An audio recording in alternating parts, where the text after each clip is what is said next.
y esperamos ahí en la medida que vayan entrando los demás.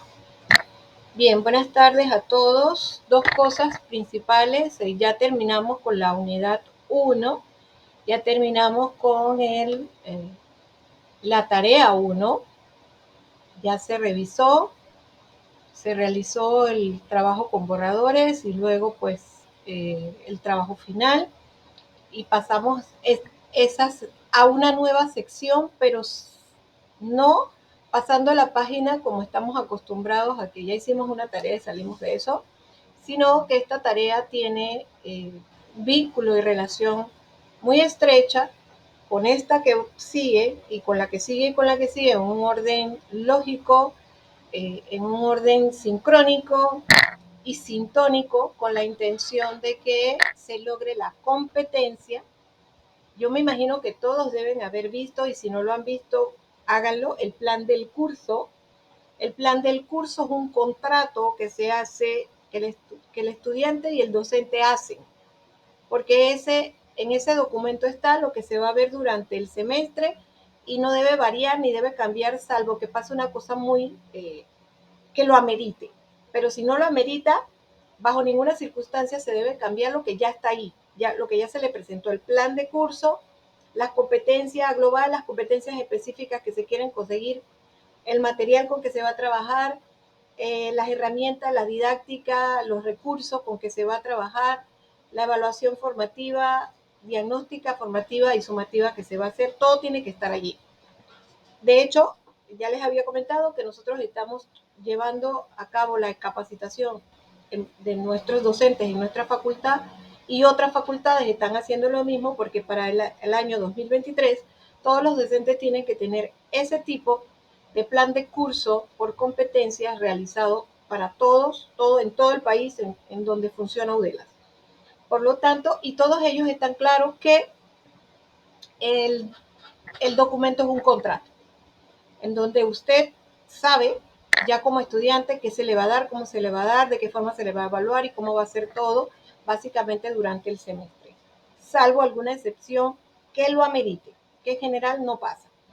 Entonces, es bueno que lean para que sepan cómo vamos y por ejemplo, ahora que empezamos la unidad 2, ¿qué relación tiene eso con la unidad 1 y cuál tendrá con la unidad 2?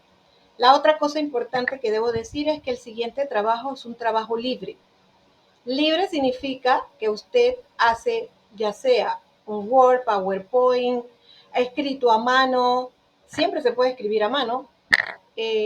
Usted puede también hacer un video, puede hacer una entrevista, una presentación, por ejemplo, hacer un cuadro sinóptico, un mapa conceptual, Kahoot o cualquiera de estos, un Prezi, o usar cualquier herramienta de las nuevas que existen en Internet. Hay un montón de herramientas nuevas donde uno puede hacer presentaciones de trabajos, etcétera.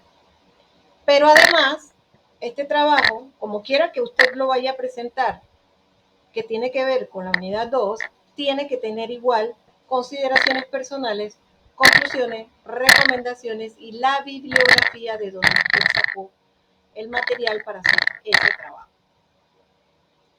Si el trabajo no se le puede anexar eso porque es un enlace, porque está hecho en una herramienta específica, usted hace un archivito aparte y cuando entrega el enlace del trabajo, entrega entonces el archivo donde está consideraciones personales y todo eso.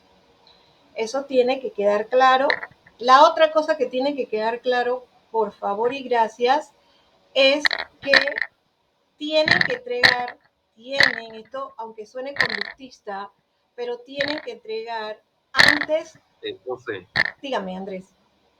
no, que se oye como si, como si hubiera un carrizo, Un, no sé, un se oye como un sonido de un carrizo. Sí, yo creo que está funcionando un poco mal mi bocina.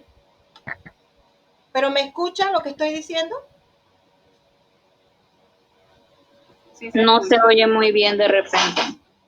Ok, sí, es un pequeño problema que hay con la... Trato de hacerlo, pero normalmente, a ver, voy a repetir entonces. ¿Me están escuchando? Sí, profe, o sea, yo por lo menos escucho bien, solamente que sí está el sonidito ese. Ok, ok. Deben un segundo para ver si puedo mover algo con la bocina. Esta es una bocina grande, especial, porque precisamente se hizo porque había muchas cosas. Pero a veces las cosas se mueven. Dame un segundo.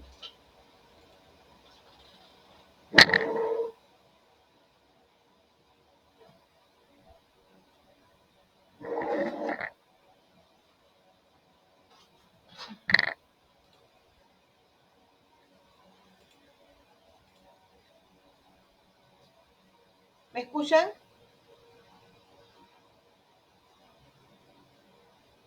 Sí. ¿Me está escuchando bien? ¿Se oye todavía el sonido?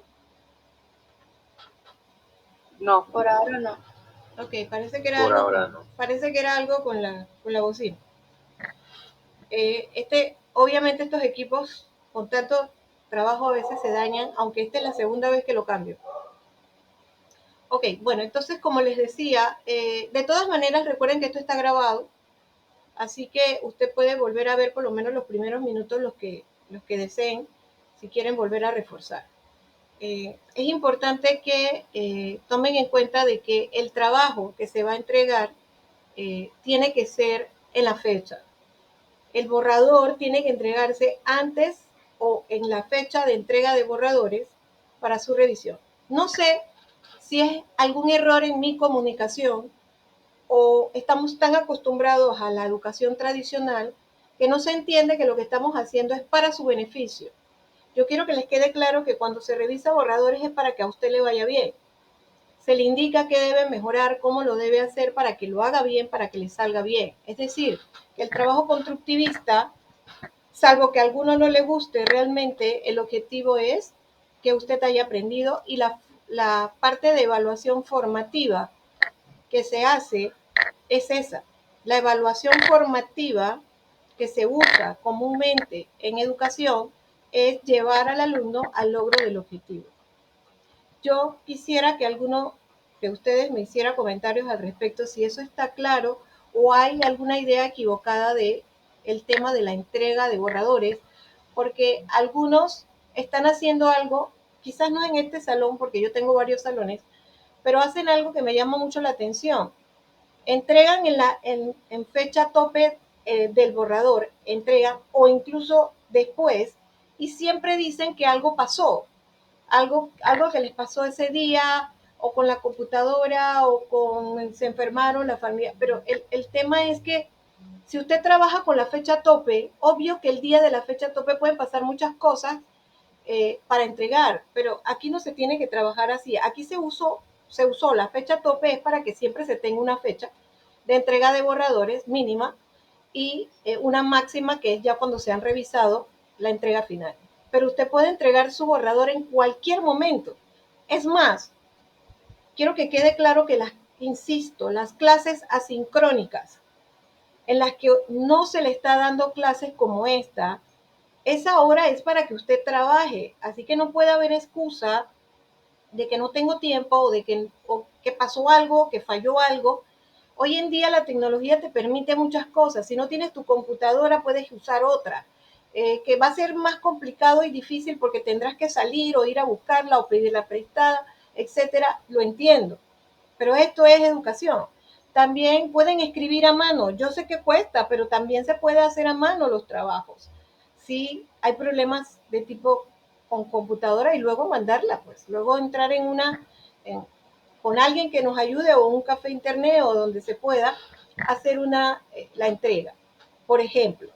Y, o sea, no hay razón absoluta para que ni trabajen estresados con cortisol en fechas topes, ni tampoco que usted se le está haciendo algo para que le vaya mal. Al contrario, el trabajo que estamos haciendo de borradores es formativo, para formar, para lograr la competencia. Por eso le digo que por favor vean el plan de curso, porque el plan de curso plantea una competencia global, plantea 4 competencias específicas, cada una de ellas tiene un contenido, ese contenido se va a dar con una específica forma de enseñar formativamente. Previo ya se le hizo la evaluación diagnóstica y junto con la diagnóstica y la formativa llegamos a la sumativa, que es la final. Entonces, eso está todo descrito en el plan de curso. A ver, ¿hay alguna situación o ustedes sí comprenden lo que queremos hacer con este curso o está chocando con la tradición?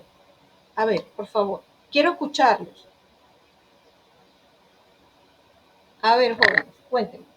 Bueno, profe, de mi parte, yo creo que usted ha planteado bien desde el inicio cómo nos íbamos a dividir esta vez, porque creo que en otras ocasiones lo hemos hecho diferente, pero se da bastante tiempo para que se pueda cumplir con las asignaciones. Así que por mi parte no hay ningún problema. Gracias, Arlene. ¿Alguien más tiene? Tienen todos derecho a comentar, ¿ah? Así que con gusto, yo los escucho. Bueno, profesora, por mi parte, yo lo que veo y que me agrada de que se pueda entregar un borrador es que, si bien es cierto, está planteado que solo son 4 asignaciones en todo el semestre, pero la idea del borrador es me puedo asegurar de que voy a salir bien en esas asignaciones y no voy a tener problemas. Y prefiero eso a que tener una asignación todas las semanas, que siento que al final es más pesado. Gracias, Maciel. Digo, esto depende del docente, ¿no? A veces le gusta más eso de para tener muchas evaluaciones, porque a veces el conductista también tiene ese problema de que quiere asegurarse que el estudiante aprenda, pero solo lo hace de manera, no sé, con exámenes, ¿no? Pero bueno, a todos nos tenemos que ajustar también, tenemos que aprender a surfear la vida, ¿no? A ver, algo más, por favor.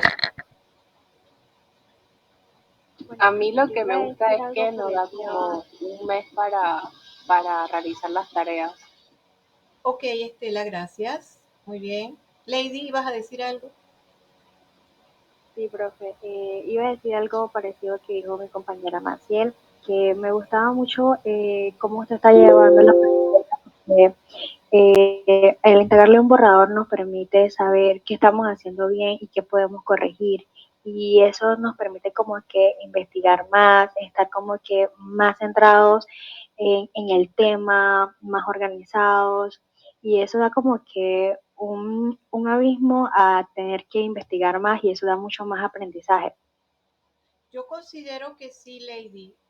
Yo considero que cuando tú estás haciendo un borrador y lo vuelves a hacer porque algo tienes que mejorar, vas aprendiendo. Si lo hiciste bien, mejor, porque ya entendiste y aprendiste, ¿no? Obviamente. Y también pienso que si usted investiga por su parte, aparte del material, también está aprendiendo un poco más. Yo lo considero así. Pero por eso yo quería, pues, que ustedes también, el que no piensa igual, que me lo diga. Porque es que quiero saber, porque sí estoy un poco confundida, quizás no con ustedes, probablemente con otro grupo eh, con ese tema de que entregan la fecha y, y, siempre tienen alguna situación, porque a todos nos pasa, sí es cierto, yo no puedo negar que en verdad, si me dicen que el 10 tengo que entregar algo, puede que me pase algo el mismo 10 o el 9 o cosas así, ¿no? Eso es normal, pero yo no tengo que esperar esas fechas para entregar borradores. Es más, usted puede entregar un borrador sin terminar, usted puede entregarlo, cosa de que usted ya lo tiene, ya lo hizo, ya comenzó a trabajarlo y así le da suficiente tiempo para que hasta la fecha final usted pueda entregar entonces el completo, el trabajo completo trabajado. No sé si es porque es la técnica y porque estamos apenas aprendiendo a entender la técnica de formarnos, de realmente formarnos y de no solo aprender, hacer un examen y pasar la página. Creo que es eso, ¿no? Al final. ¿Alguien más? ¿Algún comentario más? También puede ser que no les guste. Yo no voy, aquí no va a pasar nada porque usted le diga que no, porque usted diga que no le guste mi método. Nada en absoluto va a pasar. Yo, afortunadamente, con los años de experiencia y la ética profesional, es imposible ahora, es incorrecto éticamente que yo vaya a tomar alguna situación porque a usted no le guste mi materia o no le guste cómo hago las cosas. Lo puede decir con toda confianza también. si no está de acuerdo. A ver. ¿Puedo asumir entonces que están de acuerdo? Por mi parte sí, profesora, porque siento también que no hay tanta presión. Yo no trabajo bien bajo presión, así que cuando es cada semana casi todos los profesores nos dan tareas, así que tenemos cantidades de tareas por semana. Al tener una materia que nosotros podamos ir haciendo poco a poco cada semana, yo siento que podemos trabajar con menos presión y dar más, investigando y realizándolo. Así que yo me siento, la verdad, cómoda con el estilo de aprendizaje que tenemos. Gracias, Alexandra. ¿Alguien más que no esté a favor? O sea, quiero decir que si están callados, asumo que lo asumo. O alguien no quiere, no tiene temor de decir lo que no le gusta. No va a pasar nada. Es en serio. Tienen mi compromiso moral y ético como profesional, que eso es así. Si no le gusta, lo puede decir. A ver. Profe, con todo el respeto, ¿me escucha? Sí, yo te escucho.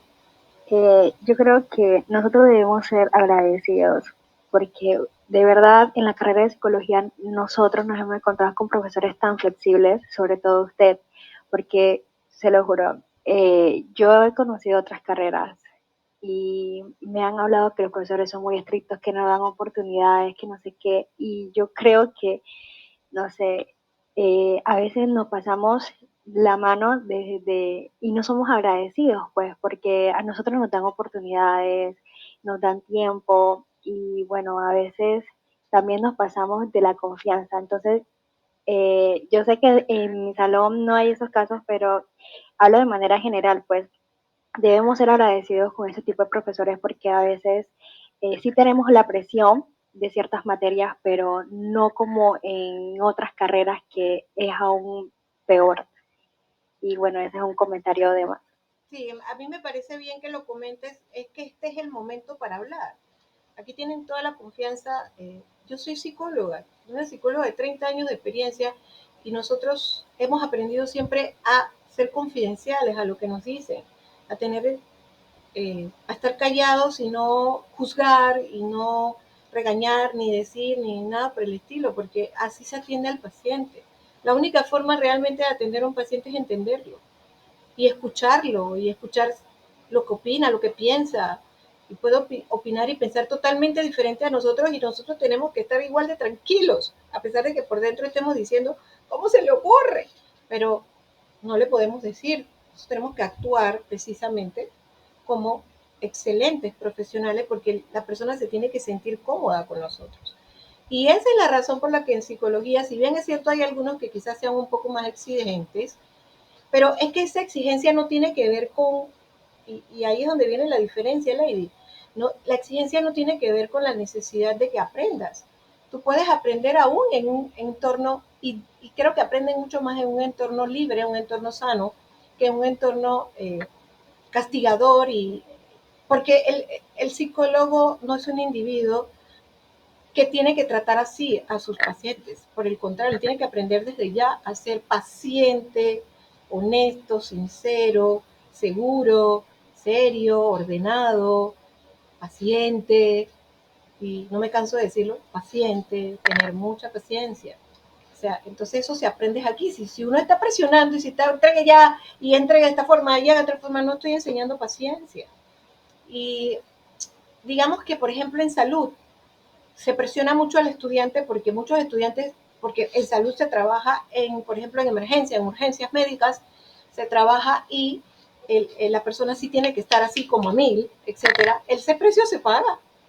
Por mucho que se quiera presionar allá, la mayoría de los médicos sufren de toda clase de enfermedades, incluso mentales, y de adicciones, precisamente por esa presión. Entonces, nosotros no, tenemos que ser personas más pacientes, más relajadas, más tranquilas para no terminar también lleno de estrés y problemas y verter eso sobre los seres humanos que van a buscar ayuda con nosotros y que requieren de ese amor, de esa paciencia, de esa tranquilidad. Bueno, esa es la forma como se sostiene. Si alguien ya pues no está de acuerdo, igual me lo puede hacer saber si no lo quiere decir aquí, me lo puede hacer saber personalmente. no pasa nada, o por correo o lo que sea. Bien, entonces, como les dije, el trabajo es libre, eso sí, es libre la parte de cómo usted lo va a exponer, pero es el material de la segunda unidad y el material que usted busque de la segunda unidad. Debe llevar el párrafo de consideraciones personales, las conclusiones, las recomendaciones y la bibliografía. Aparte, si no cabe dentro del trabajo que está haciendo, si es un PowerPoint, si se puede poner, si es un Word o un PDF, si se puede poner, pero si es un enlace de un Prezi o un enlace de un Kahoot, un enlace de cualquier otra herramienta de estas que hay en Internet, entonces se hace un archivito adicional. Pero lo importante es que se entregue y, eso sí, un borrador. Un borrador con calma. La próxima clase, que es asincrónica, usted se sienta y crea su borrador. Ahí entonces manda el borrador y ya de ahí le da suficiente tiempo para que lo mejore en la medida que yo lo reviso y le digo si hay que hacer alguna mejora. Eso es todo, ¿no? En esa parte que quería comentar. Y la otra parte, bueno, esta materia, este material 2 habla sobre, digamos, como las herramientas o las cosas que nosotros usamos más en la teoría cognitivo-conductual. Y hay una que me interesa un poquito más, que son las 10 técnicas, que eso se lo coloqué allí, más utilizadas del paradigma cognitivo-conductual. Por ejemplo, la primera que habla sobre las técnicas de exposición. Este tipo de técnicas, dice aquí, son empleadas especialmente en los casos de fobias y trastornos de ansiedad y control de impulsos, que se basan en confrontar al paciente al estímulo temido o generado de ansiedad hasta que se reduzca, de manera que pueda aprender a gestionar su conducta ante él y a la vez que a nivel cognitivo reestructura los procesos de pensamiento que le hacen sentir malestar ante dicho estímulo. En general, se procede a hacer entre paciente y terapeuta una jerarquía de estímulos temidos, de manera que se pueda ir poco a poco acercándose y exponiéndose a ellos paulatinamente. La velocidad de aproximación puede variar enormemente según el paciente se sienta más o menos capaz de hacer frente a lo temido. Y estas técnicas de exposición pueden aplicarse de diversa manera, tanto en vivo como en imaginación, e incluso es posible aprovechar ahora las oportunidades y posibilidades tecnológicas para aplicarlas. Eso se entiende qué es lo que es la exposición poco a poco, cómo se haría. ¿Alguien tiene una idea? ¿Lo entendió? A ver, ¿creen que sirve? Comenten. A ver, jovencitos. Recuerden que para esta clase usted ya tenía que haber leído para poder debatir. Jóvenes, recuerden que tienen que participar también. Yarisbel, Nicole, Joanny, Erika, Michelle, Bárbara.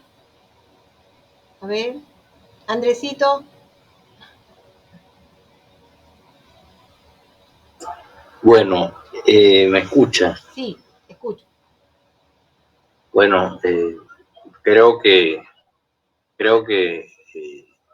fue una de las técnicas que en la investigación anterior yo leí mientras buscaba sobre la terapia, sobre el concepto de terapia y lo que involucraba y tiene mucha base empírica, ¿verdad? Sobre todo esta técnica, a la cual también hay que sumarle que no se aplica directamente de un tiempo para otro, ¿verdad? Y tampoco funciona con todos los casos. O sea, hay que saber en qué casos aplicarlo. Por ejemplo, se habla mucho de cuando hay fobias a animales. Es muy funcional, ¿no? Por ejemplo, una serpiente, ¿verdad? Que es el caso más ejemplificado, más común. Sí, mira, ahora que lo mencionas, yo tuve un paciente con el tema de las serpientes que no le funcionó la exposición, no funcionó. nosotros hicimos el acuerdo de que cómo era la técnica. Yo le expliqué, porque siempre le debemos explicar al paciente cuál es la técnica total, cómo se hace. Recuerden que esta técnica es cognitivo-conductual. Cognitivo significa que va a trabajar desde lo cognitivo a la conducta. Aquí no estamos hablando solo de trastorno o un problema grande, de personalidad. Estamos hablando de una conducta. En este caso, la conducta es que tiene fobia a las serpientes. Es posible que podamos trabajar tipo freudiano e investigar de dónde surgió el origen de esto, pero eso fue una de las fallas freudianas, fue que podemos descubrir, pero no necesariamente en algunas personas el haber descubierto cuándo pasó elimina el trauma. Y muchas veces el psicoanálisis se quedaba hasta allí y no explicaba cómo quitar el trauma. Por eso es que el conductismo se aprovecha y surge rápidamente, porque como divagaba, el conductismo divagaba y a veces pegaba y a veces no pegaba, los conductistas asumieron que si yo la aplicaba rápidamente para reforzar una conducta o para desestimar una conducta, iba a ocurrir, pero no ocurría. Realmente no ocurría tampoco. O sea, ellos tampoco lo lograban, pero como eran conductistas, pues sí querían que las cosas fueran y las forzaban incluso las forzaban, que es lo que se hace hoy en día también con la educación. Igual se fuerza de todas maneras al aprendizaje cuando la persona ni siquiera lo ha asimilado, ni lo ha aprendido, ni lo entiende, como las matemáticas, por ejemplo. Entonces, sí, esta persona, yo me siento con esta persona, le explico, mira, exposición significa que poco a poco se te va presentando el estímulo para que tú vayas bajando los niveles de estrés o los niveles de conciencia o análisis crítico de lo que estás viviendo poco a poco. Y como eso se habla con el paciente para saber, por ejemplo, si yo le digo, te lo puedo poner en un pizarrón, te lo puedo poner en una lámina, ¿cómo te lo puedo poner? Porque ¿a qué nivel está tu fobia? Si tu fobia está que ni puedes ni ver una foto, pues la exposición tiene que empezar de cosas muy mínimas. Por ejemplo, un pedacito tal vez, un color, porque también pues, en él identificaba que le tenía temor, era, por ejemplo, cuando se combina el color negro, el rojo y el blanco, que son las corales. El recuerdo de él es de una coral cuando era niño, cuando era pequeño, que iba cruzando a un lugar, la coral iba pasando de un hueco a otro. La coral ni siquiera lo vio, pero él la vio pasar. Y al verla pasar, eso le quedó, pues estaba muy chiquito, ¿no? Así que eso le causó un trauma que quedó ahí, el trauma para siempre.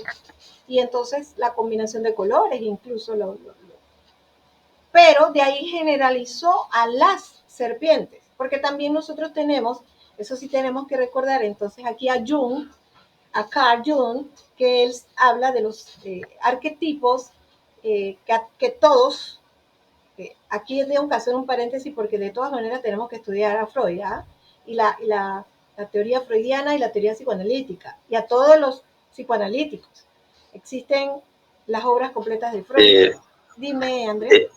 Bueno, en ese aspecto yo difiero y me voy más que todo a una parte de la evolución donde nosotros nos defendíamos como especie de ciertos animales que eran feroces y que estos animales atentaban contra nuestra existencia y teníamos que cazar también, o sea que teníamos que enfrentarlo de todas maneras.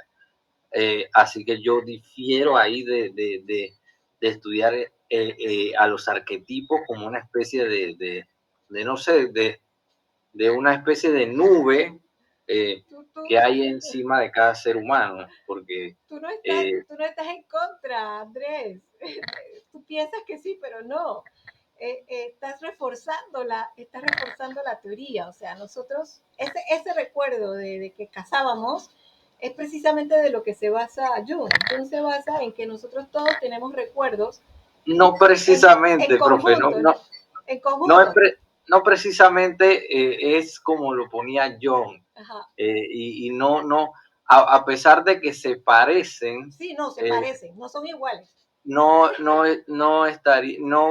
estaríamos hablando de lo mismo. No, yo O estoy sea, de no tiene la acuerdo misma contigo. raíz. A ver, déjame terminar de explicar. Sería una especie de ¿qué le digo? Como una especie de una palabra que suena parecida, pero no es lo mismo ni se escribe igual. Andrés, todos los humanos tenemos un pasado antropológico y todos lo recordamos.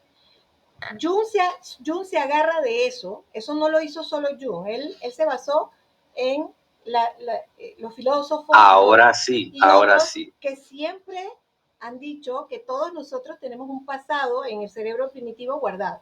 Ahí, te recuerdo, ¿no? Obviamente. Entonces Jung lo trae, le pone arquetipos como nombre. Yo sé que a veces eso suena un poco así como que, sí, a mí me molestaba, Andrés, igual que a ti, a mí me molestaba mucho el psicoanálisis porque yo lo relacionaba con que no eran cosas, así como tú planteas ahorita, probadas, científicas, reales, que existan. Sin embargo, la antropología sí ha demostrado que nosotros tenemos, por ejemplo, te doy una muy famosa, que son las puntas. Eso está reconocido, que todas las puntas, todo lo que sea puntiagudo para nosotros, en nuestro cerebro primitivo, para todos, es reconocido como peligro.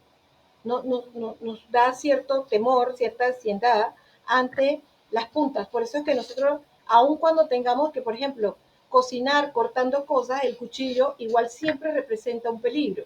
Igual, siempre, en todo momento. Y el hecho de que corte, de que pueda cortar.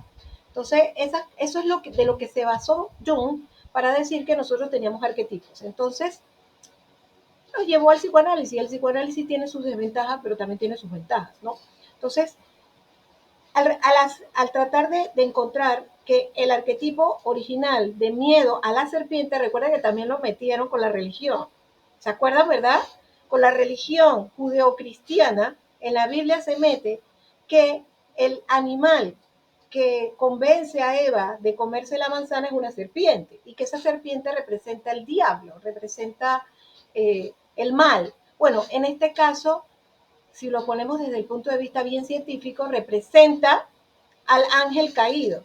Porque nosotros le creamos esos otros nombres de Dios, de diablo, Satanás, etcétera, y todo eso, pero el origen real es de un ángel caído, o sea, el famoso ángel que se revela ante Dios. Entonces, como la religión también metió ese concepto, entonces ya de por sí mucha gente le tiene fobias o le tiene cierto temor a las serpientes, más allá de simplemente porque la serpiente en sí te haga algo. Que al final los científicos todos han probado que ninguna serpiente ataca, salvo que se vea en peligro. Salvo que la única que tiene una mala fama por ahí es la mamba, la mamba negra, que además de ser tremendamente venenosa, es una de esas que se cree que son más de atacar. Pero en términos generales, ninguna serpiente ataca. Ella muerde, porque tiene colmillos, por eso muerde, no pica, sino muerde. Ella muerde cuando está en peligro, cuando se siente amenazada. Que la pisan, por ejemplo, la gente la pisa, que le tiran cosas, etcétera, ¿no? Entonces, la serpiente no es un animal que realmente que sea malo ni que nos quiera hacer daño. Es la representación mental que tenemos de ella. Y este individuo, además de la representación, ve una cuando está muy chiquito, se aterra, la une porque pudo haber sido lo contrario, pudo haberla visto pasar y haber visto los colores y haber pensado que eran colores bonitos y ya. Pero como tiene también una unión con los arquetipos o con las ideas antropológicas, vamos a usar mejor esa para que suene mejor, las ideas antropológicas que vienen en nuestro cerebro primitivo, entonces él une ambas cosas y se crea un trauma que va creciendo, en vez de ir hacia abajo, va creciendo conforme pasa el tiempo porque lee más, alguien le habla de eso, ve otras serpientes, etcétera, ¿no? Entonces, cuando yo le explico esta técnica, él la rechaza. Y él me dice, yo no voy a poder resistir ver eso. Así que no quiero hacer eso. Yo usé fue desensibilización sistemática, que es la que sigue con él. Entonces, pero hay otros pacientes con los que sí he podido utilizar la técnica de exposición sencilla, por ejemplo, con otras fobias, e incluso con la de la serpiente también.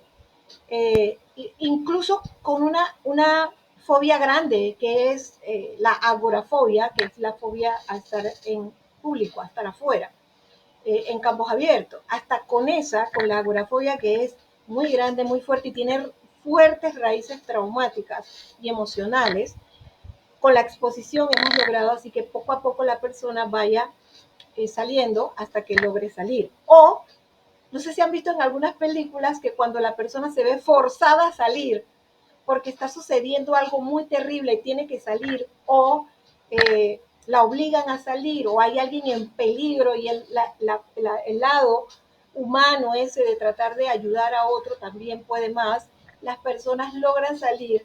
Muchas veces ese solo impulso de salir afuera logra muchas veces romper el miedo.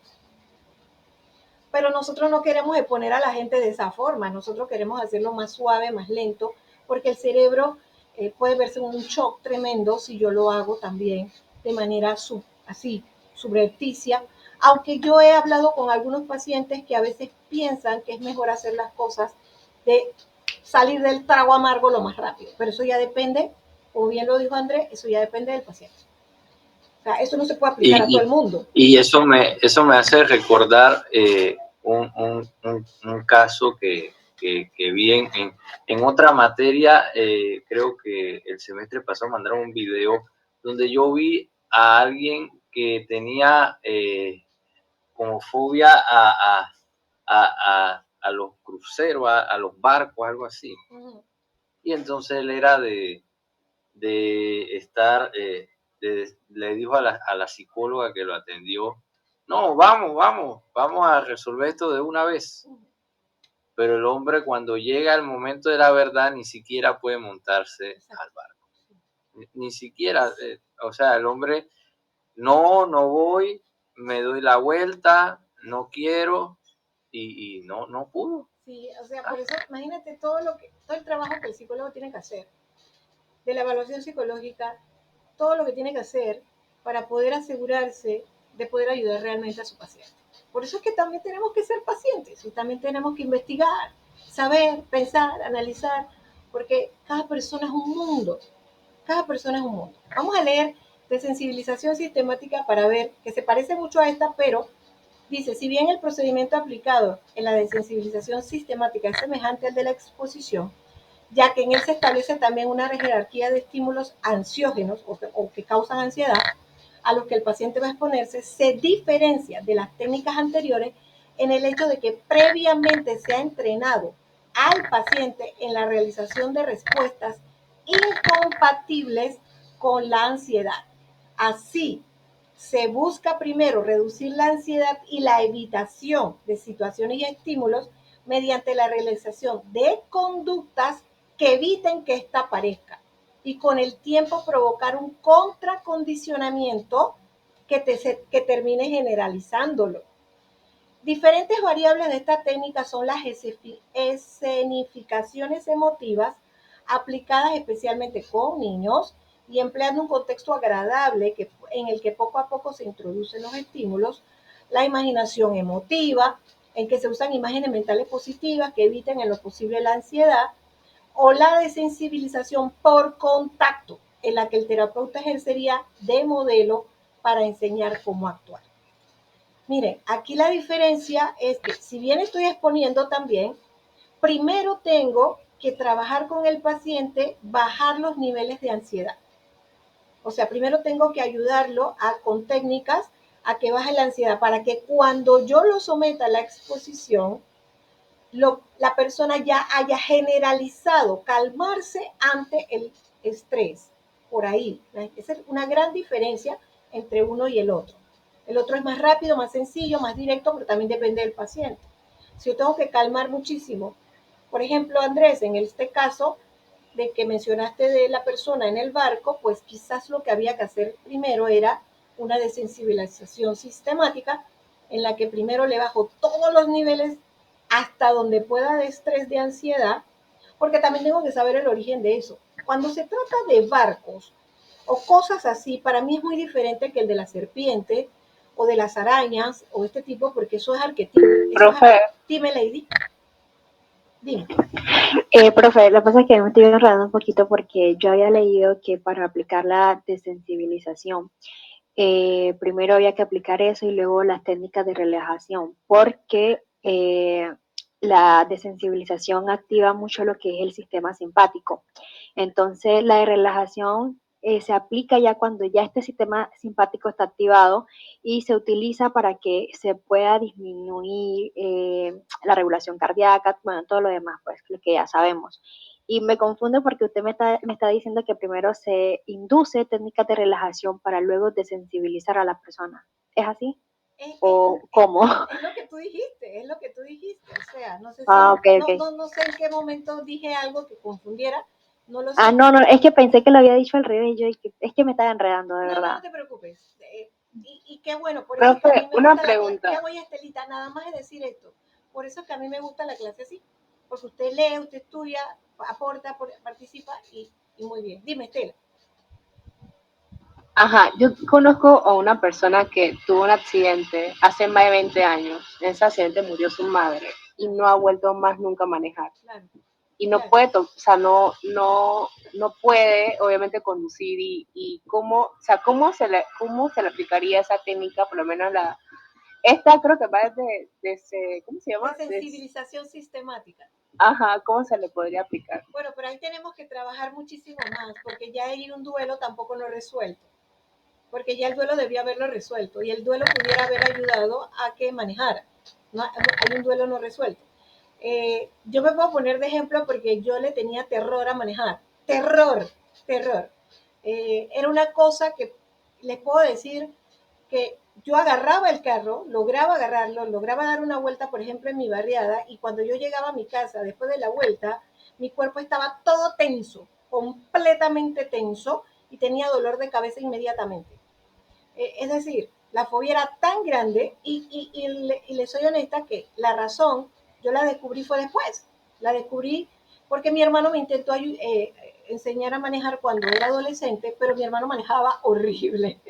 Así que él quería que yo manejara como él y yo le tenía terror a lo que él hacía. Así que yo creo que eso se quedó, ¿no? Entonces, luego yo me apliqué varias técnicas de relajación. Cuando digo me apliqué es porque yo puedo aplicarme relajación. Ya lo que es terapia profunda ya se tendría que hacerlo con otro colega, ¿no? Pero me apliqué técnicas de relajación que me ayudaron y una cosa que me ayudó muchísimo más fue el hecho de que yo pedía mucha ayuda a mis hijas para que me llevaran porque no quería tocar el carro hasta que un día dije, ellas están yendo conmigo. Además llevamos a mi nieta. Si pasa un accidente, ¿no te parece que es demasiado que te muera todo el mundo a que te mueras tú sola? Fue también un cognitivo conductual. Entonces, esto es un proceso muy largo. De hecho, ahora que ya dejé de estar saliendo más y que ahora tampoco quiero manejar, pero ya no es por la ansiedad ni el miedo, sino porque la calle realmente es complicada. Entonces, como que volver a eso como que no tiene sentido, ¿no? Entonces, si no es necesario, pues si es necesario lo tengo que hacer, ¿no? Pero esto de manejar sí tiene implicaciones serias, Estela, porque hay que ver el duelo. Yo estoy segura de que el tema es más el duelo que el tema. O sea, el duelo de no haber asimilado la muerte de la madre en ese momento. Y sí se puede aplicar de sensibilización, pero, ojo, recuerden que primero hay que hacer todo lo que ya les hemos hablado aquí de evaluación, que primero usted tiene que tener una evaluación grande, pruebas psicológicas, su anamnesis, su entrevista psicológica realmente buena y profunda, no cualquier entrevista, tener información de campo como la que tiene Estela ahora mismo de esta persona, información de campo directamente por mí misma o que me lo hayan referido otras personas, etcétera. Todo esto para poder tomar decisión de qué realmente tiene la persona, si tiene un estrés postraumático, puede que tenga un estrés postraumático que nunca ha sido resuelto, puede que tenga un duelo no resuelto con un estrés postraumático, que son dos cosas más difíciles todavía. Y ya después de que yo veo eso, entonces buscarle solución, quizás con una técnica como de sensibilización sistemática o si primero tengo que trabajar muchas cosas más. Pero volviendo a Lady, volvemos para quedarlo claro. La desensibilización sistemática lo que hace es llevar a la persona a un proceso de bajar la ansiedad. Correcto, Lady, se puede aplicar técnicas de relajación u otras técnicas, que no es la única. Relajación no es la única que te baja la ansiedad, hay otras técnicas para bajar ansiedad, para entonces exponerla al objeto. En el caso del señor con la serpiente, esa es la que tenía que aplicarse. Es decir, cuando ya yo le explico, bueno, si no es por exposición, la vamos a hacer por desensibilización sistemática. Y le explico cómo es, entonces a esa él accede. Lo voy llevando a bajar los niveles de ansiedad. Sí, ahí sí usé relajación de 10 minutos diarios, que todos debemos hacerlo, todos debemos hacer ejercicios de relajación todos los días de 10 minutos, y si logramos media hora o logramos una hora, ya estamos, wow, a otro nivel. El que logra en esta cultura relajarse una hora es una persona que puede lograr muchas cosas, porque el cerebro está estable, está sano, y como está estable y sano puede tener ideas, lograr cosas, hacer cosas, y frente a problemas graves se puede calmar. Eso no tiene precio, así que comiencen a practicarlo, jóvenes. Entonces, logré por lo menos con 10 minutos de relajación diaria que él mantuviera, ¿no?, el estado de ansiedad, y entonces comenzamos con los colores, el rojo negro, comenzamos con los colores, y después seguimos con que viera por lo menos un pedazo de la culebra, después que viera, todo es viendo nada más, viendo desde lejos, hasta que le preguntamos si estaba dispuesto a verla físicamente dentro de un serpentario. Y fue al serpentario y logró estar por lo menos en el medio del serpentario con alrededor de varias serpientes. Esto fue algo muy bueno para él. Uno se siente bien como terapeuta, hago constar, pero no tiene precio lo que siente la persona. Porque cuando una persona se libera de estreses como ese y puede hacer miles de cosas con su vida, eso lo cambia todo. Y por eso es que yo siempre les digo que esta es una de las mejores profesiones del mundo. Porque cuando uno ve a otro ser humano volverse exitoso, capaz, descubrir todas esas habilidades que tiene y que las puede llevar al campo, a la vida afuera, y convertirse en un ser exitoso, no solo tiene precio, eso es lo máximo que puede lograrse como profesión. Para eso es, nosotros somos instrumento para el logro de otros, que otros se conviertan en seres exitosos. Recordando que si yo tengo alrededor mío muchas personas exitosas, mi mundo es mucho mejor y más feliz. Miren lo que está pasando en el mundo y en nuestro país. Todas estas cosas de violencia, ansiedad, miedo, aunque nosotros estemos tranquilos dentro de nuestra propia intimidad personal, estamos de todas maneras nerviosos por lo que está pasando afuera. Porque lo que está afuera no lo controlamos, nosotros controlamos lo que sentimos. Pero allá afuera no controlamos, que salimos. No sé si vieron a una señora que 2 muchachos vinieron y le robaron, que una cámara captó que le robaron, le agarraron lo que ella cargaba. Es decir, uno sale a la calle y no sabe qué va a pasar. No sabe qué va a pasar, si va a haber un accidente, si van a robarle, o peor, si llega un loco a matar a otro, pero la bala entonces me queda a mí, porque está pasando en nuestro país. Entonces, unido a qué más, a las enfermedades, además del COVID, ahora se están desatando el dengue, porque estamos en tiempo lluvioso, y influenza y todas las otras, y todos los otros resfriados que siempre tenemos. Llegó la viruela del mono, que aunque la población, cierta población, sea la más afectada, eso no impide que nos pueda pasar a cualquiera de nosotros. Entonces la gente debe aprender a cuidarse. Ya yo salí ayer, pocas veces salgo, pero salí ayer porque tenía una audiencia. A las audiencias tengo que ir físicamente porque como soy forense y atendí el caso, tengo que ir. Y en los lugares donde voy la gente está usando mascarilla, está buscando la forma siempre de protegerse, independientemente de que ya no se use, porque hay mucho peligro. Y el lavado de manos debe seguir siendo nuestra única herramienta, perdón, una de las herramientas que usemos siempre, en todos lados, ya sea que andemos con el gel alcoholado o lavárnoslas, porque la viruela del mono se transmite por la mucosidad de las personas, por las llagas de la persona, por la saliva y por otras cosas que tiene, o sea, los fluidos del cuerpo humano. Entonces hay que tener cuidado, mucho cuidado, aunque no tengamos, por ejemplo, intimidad, porque siempre hablaban era de que era con relaciones sexuales entre homosexuales o hombres con hombres, porque nunca se habla de las relaciones homosexuales de mujer con mujer. En este caso se está hablando de hombre con hombre. No son las únicas. Entonces, hay una cantidad de enfermedades o de problemas allá afuera que pueden causar ansiedad, miedo, histeria, y que la persona, como no controla eso, pueda estar nervioso. Entonces, sí necesitamos calmarnos y la relajación de 10 minutos es vital. Y si pueden llegar a más, mejor, muchísimo más. Entonces, estas dos técnicas son utilizadas cognitivamente conductual para casos especiales o específicos, pero después que usted ha hecho una previa evaluación y haya entendido qué necesita su paciente.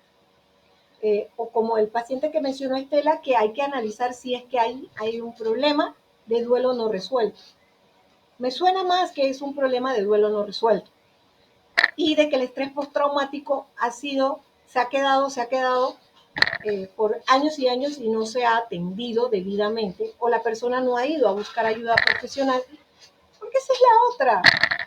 Esa es la otra. Nosotros tenemos que vender nuestra profesión de una manera que la gente se sienta cómoda.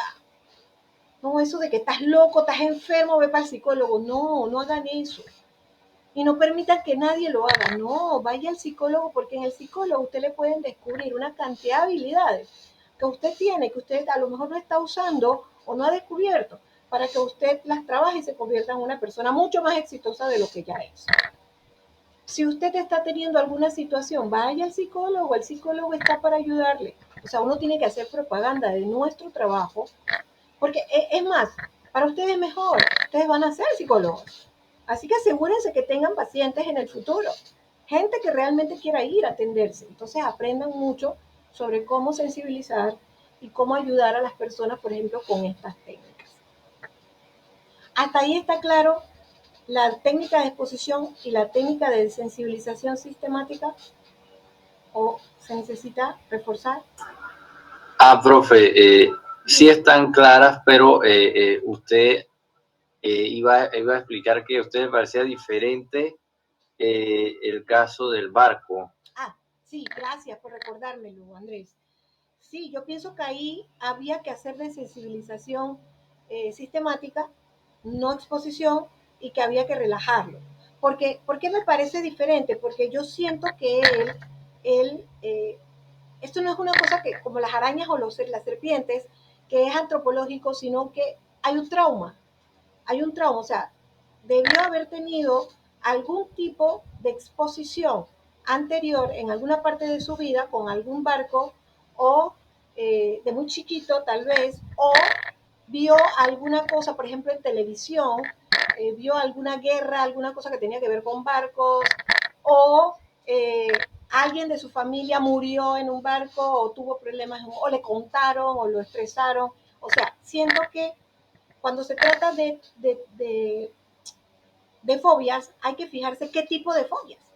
Porque uno puede admitir que a cualquiera tenga fobia a las serpientes, a los animales, a cualquier bicho. Es normal, hasta las ratas, todo eso tiene hasta cierta normalidad promedial, porque siempre es el animal o la cosa antropológica. Pero cuando son a cosas como barcos, como agorafobias, salir afuera, o al revés, tener un miedo profundo a estar encerrado, esa es una de las cosas que creo que mucha gente posee, el, el tener miedo a estar metido en algún lado. Eso son traumas, vienen de traumas, no vienen necesariamente nada más de porque pues a los animales le tenemos miedo o sentimos ansiedad por ello y alguna cosa la refuerza. Entonces, siempre debemos tener cuidado cuando se trata, por ejemplo, la del barco, siento que fue un trauma. Tú no conoces más de ese caso, no te dieron más información, por ejemplo, de qué pasó con esa persona, si fue algo de en el pasado. Bueno, no recordaría en este momento. Ok. Habría entonces que hacer eso.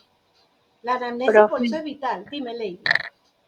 Le quería hacer como una observación. No sé si estaría bien, no sé mis compañeros pues, pero yo pienso de que si usted podría colocarnos casos hipotéticos y a ver cómo lo abordamos, porque está bien conocer como la parte teórica, pero también cómo lo llevamos en un abordaje clínico como tal. Porque, bueno, yo puedo leer todo lo que es técnica de relajación, de sensibilización, de exposición y las demás, pero en un caso como tal a veces no sabemos cómo podemos abordarlo. Ok, puedo hacerlo, pero realmente a veces me preocupa mucho cuando queremos avanzar así. Yo los entiendo, yo sé, ustedes están estudiando una profesión interesantísima y uno quiere saber. Entonces, vamos poco a poco, ¿no? Vamos a ir sabiendo primero eh, qué es la TCC, dónde se aplica, cómo se aplica.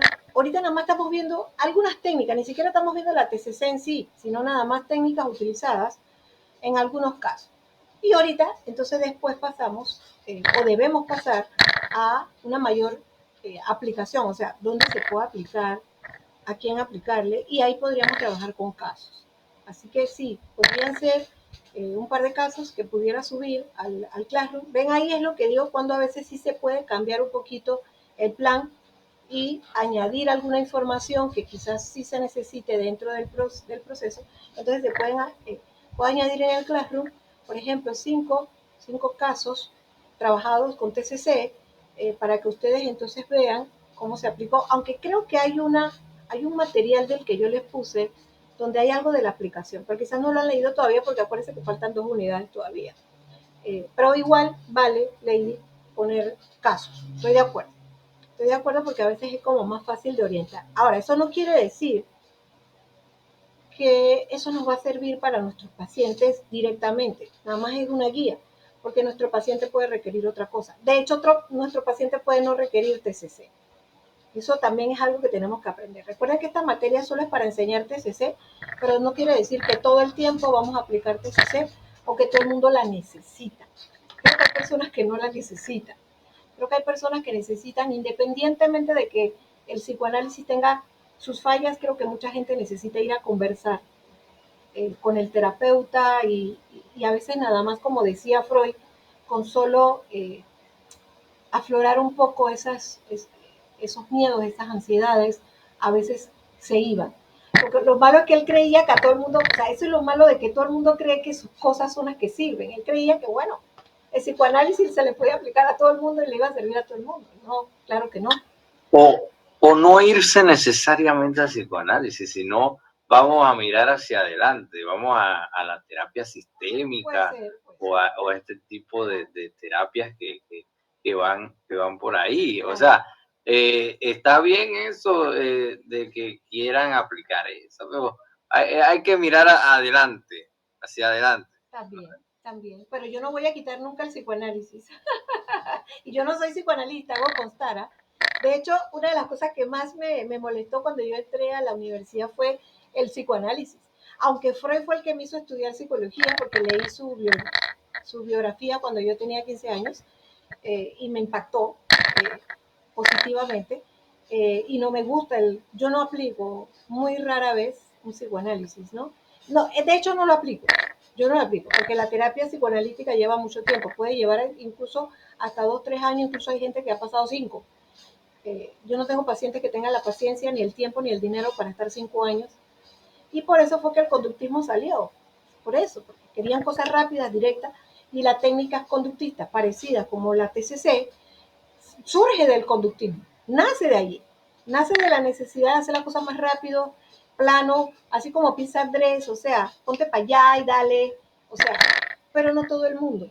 Lo único que tenemos que tener claro aquí, ustedes que están aprendiendo y nosotros que seguimos aprendiendo, es que a no todo el mundo le funcionan las cosas igual. Y si es necesario en algún caso trabajar psicoanálisis, trabaja en psicoanálisis. La teoría sistémica surge del psicoanálisis, la mejoran los psicoanalistas del futuro después de Freud. La mejoran muchísimo, porque sistémico significa que va dentro de un orden. Y que ahí también difiero, ahí también difiero, pero bueno. Es el origen nada más, es el origen, o sea, de dónde surge, cómo la mejora. Los sistémicos puede que no se hayan dirigido directamente a un psicoanálisis, pero surge de ahí. Cuando uno usted la estudia seriamente, usted se da cuenta de que viene. A ver, voy a ser honesta. ¿Cuál fue la primera técnica usada o utilizada para atender personas en la historia de la psicología? ¿Cuál fue? A ver. Eso lo damos en psicología general. A ver, ¿cuál fue? ¿Cuál fue una técnica en psicología general? ¿Cuál fue la técnica que primero se usó? ¿Y quién fue el creador? Eso me recuerda ahorita que un estudiante me pregunta quién fue el padre de la psicología. Eso ya se lo preguntaron, ¿verdad? A ver, ¿se lo preguntaron? ¿No se lo preguntaron? ¿Lo han analizado en clase? ¿Quién es el padre de la psicología? No, sí, no. Bueno, lo del padre de la psicología, pues el que empezó todo es Wundt, pero generalmente a nivel popular se dice que el que inició esto de manera más organizada fue Freud. Se habla así. Gracias, Andrés. Lady, ¿vas a decir algo? Sí, profe, era lo de Wong. O sea, es que normalmente dicen que él fue el padre que incluso hizo un laboratorio y todo lo demás. Y bueno, pero también está, como dice Andrés, está ahí en la línea Freud, pero es más que todo por, digo yo acá, pues que por las teorías que él implementó. Miren, jóvenes, yo les voy a decir algo muy serio que usted tiene que llevarse para siempre en su vida. La ciencia como ciencia trata siempre de encontrar la respuesta, ¿cierto? ¿Verdad? Eso es lo que es la ciencia. Y las ciencias tienen métodos y técnicas para llegar a conocer eso que queremos saber.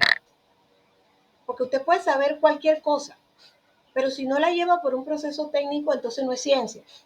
Bien, cuando surge la psicología, que surge cuando Freud decide dejar la fisiología, porque él era médico, y la lleva a la mente, dice que hay que preocuparse por la mente, él eleva la categoría de psicología, de estudio mente y cuerpo que tenía la filosofía, la eleva en ese momento a tener un método para poder hacer psicología. Sin embargo, en esas mismas épocas surge la psicología, o se quiere la psicología como ciencia, y ella se junta, hace un matrimonio con la filosofía tradicional, que era la filosofía que se usaba desde el pasado, positivista, que decía que todo tiene que ser visto, medido y leído para poder ser creído. Todos nosotros tenemos primero que estudiar filosofía, y eso es uno de los errores que se ha cometido con la educación panameña. Se eliminó filosofía incluso de la carrera de psicología. Nosotros tenemos que saber filosofía para saber de dónde surgen todas las ciencias. La psicología es una ciencia, surge, o la madre de la psicología es la filosofía, pero ella luego abandona conceptos filosóficos para entrar en la psicología llamada ciencia positivista, como la química, biología y física, y no quiere bajo ninguna circunstancia ser tratada como una ciencia que no es exacta, y por eso entonces Wundt se le reconoce como el padre de la psicología, porque él es el que crea el primer laboratorio de investigación o de exploración, de investigación de los humanos. Pero la pregunta Profe, profunda, ya y- voy Andrés, la Ajá. pregunta profunda es, ¿a los seres humanos se les puede investigar como una molécula? Bien, dime Andrés. No, que estoy muy de acuerdo con que hay que enseñar filosofía para comprender, porque la psicología como ciencia fue con Wundt y a partir de ahí se desarrolló, pero la psicología ya se venía de los tiempos de Platón y Aristóteles. O sea, hay varios conceptos que se desarrollaron y que se hablaron como psicología y se mezclaba la psicología con otras cosas, pero, o sea, ya se hablaba de la mente, ya se discutía de si la mente era solamente el cuerpo o si era algo sin sustancia, etcétera, etcétera. Se hablaba de todo eso. Correcto. Y también por la filosofía uno se entera de que muchos de los conceptos de Freud ya venían de allá. O sea, Freud no es que inventó algo así de la nada y que se le ocurrió y uff, el genio, no, porque venían de muchos conceptos de señores como Arthur Schopenhauer, Friedrich Nietzsche, etcétera, etcétera, que fueron filósofos y todos ellos hablaron de cosas que él se adjudicó como suyas. Y entonces eso también, a mí cuando yo leí eso, a mí eso me chocó porque, o sea, ¿cómo tú te vas a adjudicar algo y tú no vas a reconocer que eso viene heredado de la filosofía? Freud, O sea, Freud tenía personalidad así, un poco bien, egocéntrica. Él era egocéntrico. bien orgulloso, bien galopante y orgulloso Él era de muy terrible. Tanto así que él a Jung le quitó el anillo del Círculo de Viena. ¿Ves? Por eso que le digo que cuando uno no conoce la historia, a veces comete errores. Freud crea el psicoanálisis. A él nadie le puede quitar eso nunca. Él fue el creador de la técnica llamada psicoanálisis. Y entonces pero él se reúne con otros expertos, porque Jung también estaba estudiando, era su discípulo, pero también estaba estudiando la conducta humana. Y en un momento determinado, Jung le dice a Freud, yo no sé cómo fue la conversación, pero él le dice, sí, pero tenemos que preocuparnos por la parte humana del ser humano. Él fue quizás el primer humanista antes que Rogers, fue Jung. Y resulta que Freud le dice, no, aquí el que inventó el psicoanálisis soy yo. Y si tú vas a venir con esa cosa, entonces tú no puedes estar en mi círculo y dame mi anillo. Ellos tenían un anillo que los identificaba como el Círculo de Viena. Eso se debe estudiar en psicología general. Todos debemos saber que era el Círculo de Viena.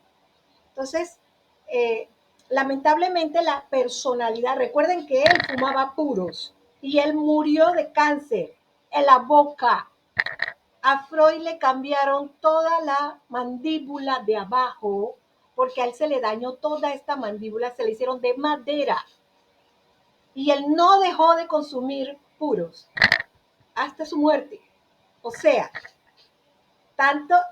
hablas tanto del estudio de la mente, sabes, conoces y tú mismo estás imbuido en tu propio inconsciente destruyéndote, autodestruyéndote porque fumar, si bien él decía que se había atrapado en la etapa oral, que significaba que era buscando la compensación emocional y el eros de sentir ese placer, también estaba en el thanatos, que es la muerte. Él, pero nunca lo usó, nunca dijo que él también estaba buscando el thanatos. Entonces, hay que investigar quiénes son todos esos individuos, ¿sabes? De quién es Jung. Porque resulta que Jung, a pesar de todo lo bueno y todo lo bonito que había, que hizo muy bien para la psicología, Jung tenía o hacía, en la parte sexual, él era masoquista, perdón, él era sádico. En la relación sexual, él era el sádico y él siempre buscaba a el masoquista. De hecho, hasta terminó teniendo relaciones sexuales con una paciente que era masoquista. O sea, le fue muy bien a los dos porque uno era sádico y el otro masoquista. La relación sadomasoquista. Así que es bueno que todos nosotros sepamos quiénes son esos individuos que eran hombres, personas con defectos y virtudes y que crearon todos estos movimientos que le hicieron bien a la humanidad porque de ahí vinieron los perfeccionamientos.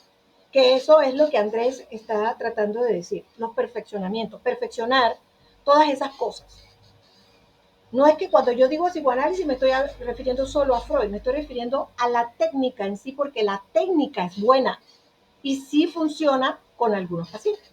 Como la técnica de la sensibilización sistemática es buena, como la técnica sistémica es buenísima, como las técnicas que están ahora aflorando dentro de la psicología del bienestar están ayudando a mucha gente, pero no a todos. Hay gente que no soporta la idea de que se le hable de que podemos lograr cosas a través del bienestar, porque están tan metidos dentro de su negatividad que les cuesta ver la positividad. Y hay que llevarlos con mucha calma porque no van a reaccionar tan fácilmente. O sea, que al final de cuentas lo que tenemos es que aprender de todas estas técnicas y no dar por sentado nada. Cuando nos pregunten quién es el padre de la psicología, pues depende de qué me estás preguntando. Me estás preguntando cuándo pasa, cuando se origina la psicología, pues entonces tenemos que decir que es Freud, porque quien realmente lo vuelve, desde todos los filósofos, que ellos no hablaron de una psicología, sino del estudio de la mente y cuerpo. Los griegos antiguos hablaban del colérico flemático, de los humores del ser humano para definir personalidad. Pero cuando llega Freud le da un nombre, le da una estructura, aunque no sea buena y aunque no nos guste, pero le da estructura. ¿Cuándo pasa a ser una ciencia dura? Y se une a una ciencia dura con Boone, porque él crea un laboratorio. Pero si Boone no hubiera podido crear esto, si no estaba esto primero, ni Freud, como dice Andrés, pudiera haber creado esto si no había el antes. Y no le dio la categoría, pues bueno, no se la dio. Pero tampoco Boone se la da a Freud. Así pasa. Estamos mal en ese sentido. Y Boone se equivoca después cuando piensa que todo se puede meter dentro de un laboratorio, investigarlo y no se puede. No es cierto. Master y Johnson, que fueron los grandes sexólogos de la época del siglo XX, probaron. Sí hicieron investigaciones in situ, vieron a las personas y dieron mucha información sobre la sexualidad humana, pero cosas que no pudieron hacer, porque a los humanos no se les puede someter a una, por ejemplo, pónganse ahí a tener sexo, yo los voy a observar para ver cómo actúan. Las personas no tienen sexo muchas veces frente a otros, y hay unos que sí les gusta que los vean. Entonces, todo esto depende de mucho trabajo. Entonces, es una ciencia, pero ¿qué pasó? ¿Dónde nos venimos a reconciliar bien? Cuando dijimos que es una ciencia social. Ahí ya todo quedó bien, porque no somos una ciencia dura, somos una ciencia social, como la economía, Ajá. en donde varía el ser y la persona. Dime, Andrés. Y cabe destacar ahora hablando de esto de la ciencia, cuando se habla del papel actual del psicoanálisis y la psicología. Se habla mucho de que el psicoanálisis no pertenece a la psicología. Y se habla también de que fue el propio Freud el que intentó, con los métodos de la ciencia dura, meter al psicoanálisis como ciencia. Y eso fue una de las cuestiones por las que el intento fracasó. Claro, iba a fracasar. Iba a fracasar, pero era cónsono con la época, porque en esa época, como se habla, estaba eso del positivismo. Claro. O sea, tenía todo que ser verificable, observable, etcétera, etcétera. Y bueno, fracasó. Y aún sigue habiendo ese debate porque hay corrientes todavía que se aferran al positivismo y etcétera, etcétera. Yo no me preocupo, Andrés, porque yo pienso que nosotros somos el producto de la suma, de la suma, de la suma, de la suma, de todo lo que ha sido desde el primer homínido que puso sus piecitos en la tierra. Punto. Eso es lo que los antropólogos han demostrado, que el ser humano es la suma completa de todo lo que él ha sido durante toda su existencia. Y que esa suma es lo que nosotros nos debemos todos, es trabajar, eh, mejorar, porque ahorita estamos nosotros aquí discutiendo esto y en 20 años ni siquiera van a discutir esto, van a discutir otra cosa. Entonces, porque es un proceso. Yo no me preocupo, yo simplemente trabajo siempre todo, como decía Albert Einstein, que era un físico y trabajaba con una ciencia dura y dijo, todo es relativo. Y le demostró a la ciencia en ese momento, aún cuando era física, y él entró en controversia porque él trabajaba la física mecánica, entró en controversia con la física cuántica y después les dijo a los cuánticos, les dijo, qué bueno que ustedes existen, porque cuando al existir ustedes se puede probar la teoría de la relatividad. Y la teoría de la relatividad cambió la ciencia también, porque hasta los científicos se dieron cuenta de que no había nada que fuera la última palabra de nada. Aun cuando haya cosas como que el sol está ahí y de ahí no se mueve. Ahí está, punto. Pero sí se mueve, ¿no? Al final se mueve, al final hace otras cosas. Nosotros creemos que estamos solamente rotando, pero nosotros no solamente estamos rotando, nos estamos moviendo. No estamos en el mismo lugar. Y eso es algo que me costó mucho aprender hasta hace poco que lo pude corroborar, ahora que tienen tantas fotos a través del espacio, que hay el web, ahora el aparato para ver en el espacio, el telescopio web, que está haciendo ahora mucho trabajo y viendo muchas cosas, que hemos comprobado que nosotros no solamente estamos rotando y todo el mundo alrededor de nuestra estrella, todos estos planetas que estamos, sino que a la vez también nos estamos moviendo de forma en espiral por todo el universo. Es una cosa impresionante que uno queda en shock y ahí es donde, entra de una vez Einstein. Todo es relativo, existe una relatividad. Entonces, eso es lo que nosotros tenemos que aplicar más todavía en las ciencias sociales como la nuestra, porque en las ciencias sociales como la nuestra, el ser humano es un ser variable.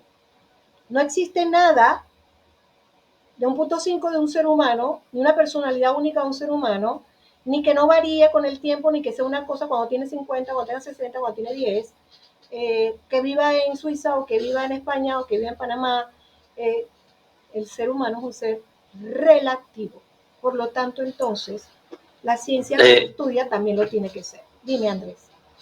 Profe, pero ahí yo también difiero porque decir que todo es relativo no es exactamente lo que dijo Einstein. O sea, Einstein se refería en su teoría de la relatividad a que de la forma, en la posición en que observamos un objeto, nos puede parecer diferente de la que la otra persona lo observa. Pero eso no se puede extrapolar a otras situaciones de la vida. O sea, eso está dentro de la teoría que él diseñó, que tenía que ver con la física, pero no podemos extrapolarla, ¿verdad? Sí podemos. Porque caemos en una trampa, sí podemos. Y esa trampa es la trampa podemos, del Andrés. relativismo. O sea, no podemos Sí poner podemos, en Andrés. igual paridad. No, igual paridad no, la física no es lo mismo que tú eres un ser humano, claro que no. No podemos poner en igual paridad muchas teorías, porque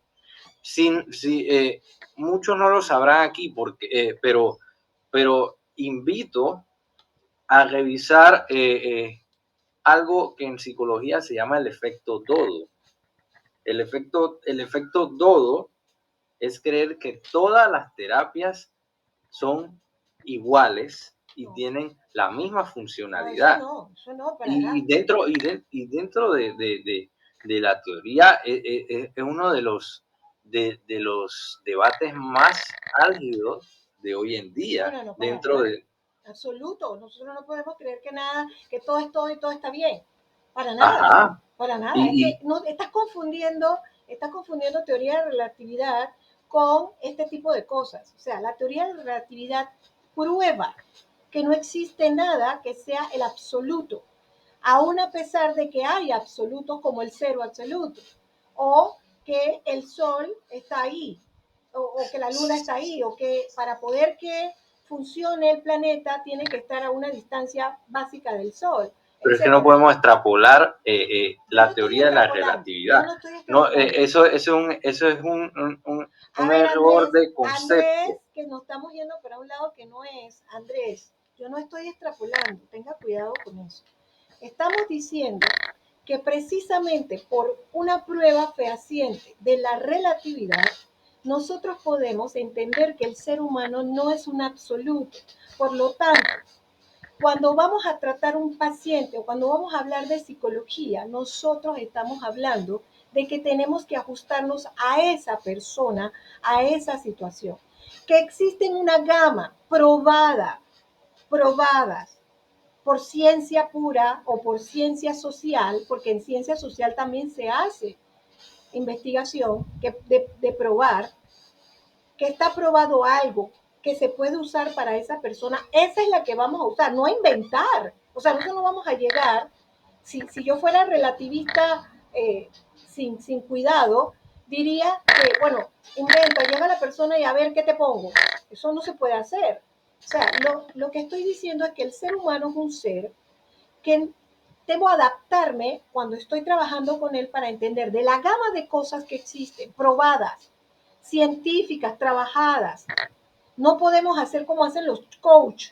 El individuo coach, él viene y le dice a la persona, respire, haga esto, haga el otro. Y él jura que él está trabajando, ayudando a la persona. Y puede que la esté confundiendo, dañándola más.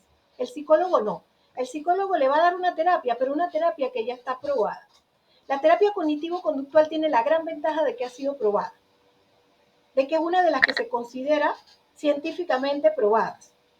Por lo tanto, aquí nosotros podemos hablar de eso para aplicárselo a alguien, pero también tenemos que entender que cuando lo tenemos en terapia, puede que esa terapia, aunque haya sido probada y es muy buena, a él no le sirva. ¿Me estoy explicando ahora sí, Andrés?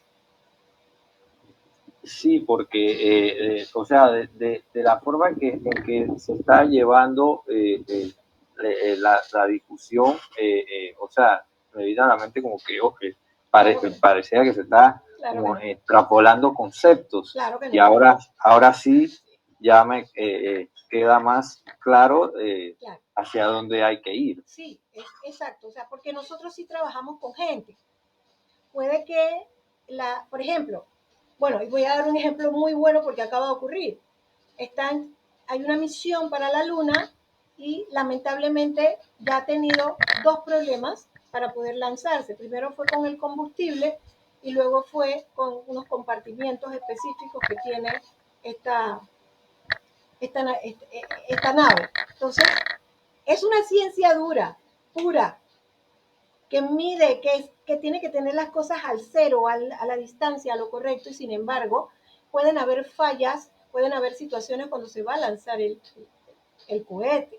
Entonces, más todavía ocurre cuando es la psicología, porque estamos hablando de un individuo que puede que nos esté presentando una situación, nosotros creamos que él le puede servir algo cuando realmente no. Y por eso es que tenemos que ser científicos. Tenemos que buscar de la gama científica que existe lo que le podemos aplicar científicamente a esta persona.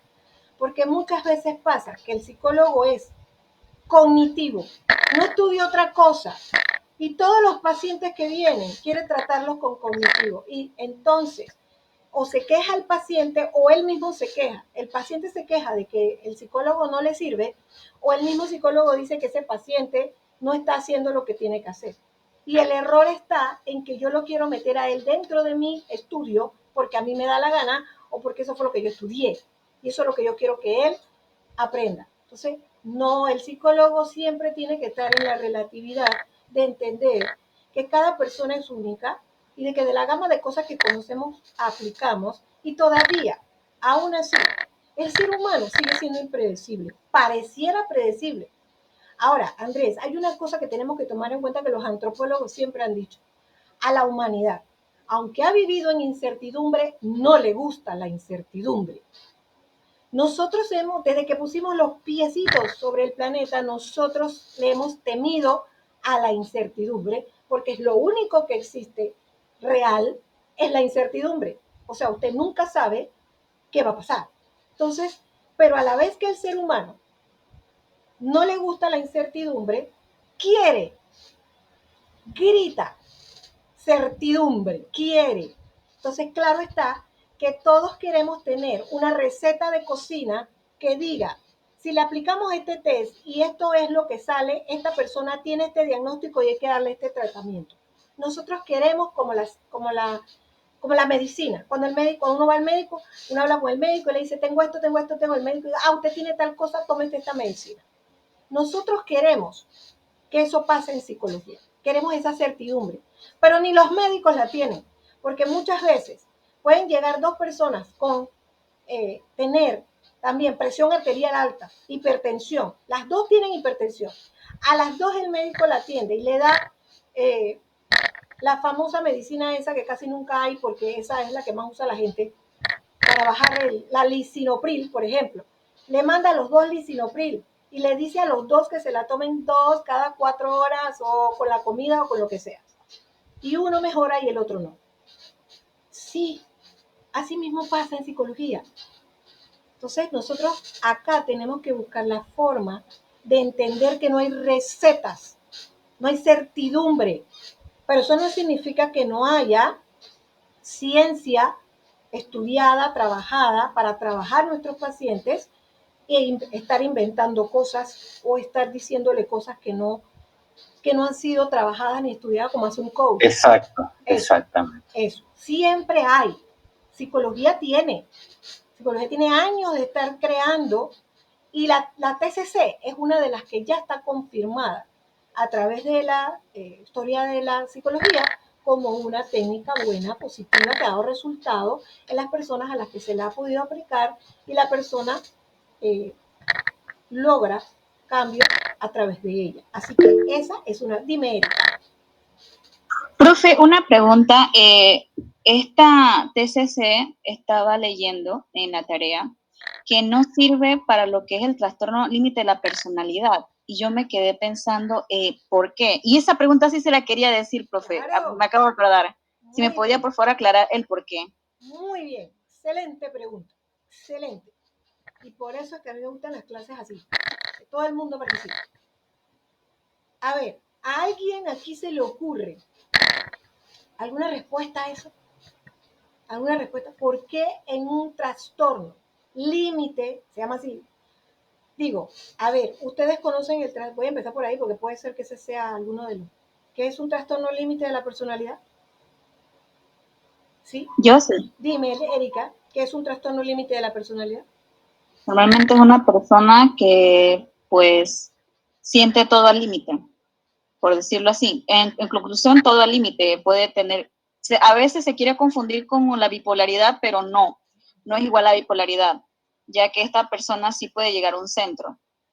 Pero, por ejemplo, un ejemplo que yo vi fue que la persona, por ejemplo, una persona triste, uno de repente puede tener un bajón normal, tranquilo, pero la persona al límite se va al extremo, puede llegar hasta autolesionarse y también de repente, también por ejemplo, tiene problemas con las relaciones interpersonales, que por ejemplo puede llegar a amar a una persona muchísimo, pero si comete un error la detesta, o sea, el límite.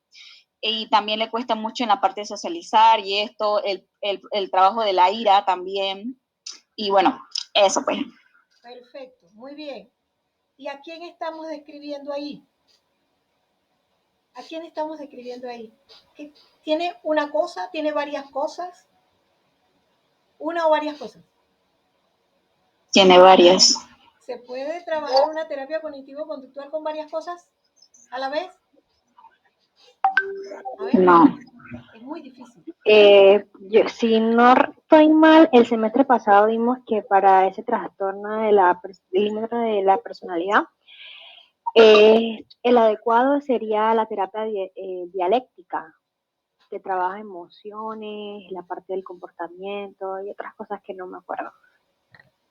Exacto, exacto. O sea, es que estamos hablando, a ver, la terapia cognitivo-conductual es una técnica que se puede utilizar en varios aspectos. Pero tenemos una persona que tiene un trastorno que implica muchas cosas, que vamos a tener que trabajar desde en un inicio de muchas cosas.